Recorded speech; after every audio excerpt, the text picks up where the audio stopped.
Ето как да приключиш разговор без да звучиш грубо. Първо, ако човекът от среща не спира да говори, не му казвай директно, че трябва да тръгваш, защото често това звучи някак си студено. Направи го така, сякаш ти му пречиш на неговото време. Като, добре, няма да те бавя повече, или пък ще те оставя да си довършиш нещата. Така показваш уважение към времето му, дори когато всъщност ти искаш да приключите самият разговор. Второ, затвори разговора с темата, с която сте започнали. Ако сте започнали с нещо относно семейството, дори разговорът да е отишъл в някоя друга посока, върни се в края точно там.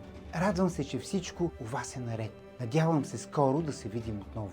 И трето, ако си започнал разговора, не дей да чакаш неловко мълчание, за да се измъкнеш от него. Просто го приключи с нещо леко и естествено. Виж, минах само за да те поздравя и да видя как си. Ако искаш да промениш мисленето си, последвай.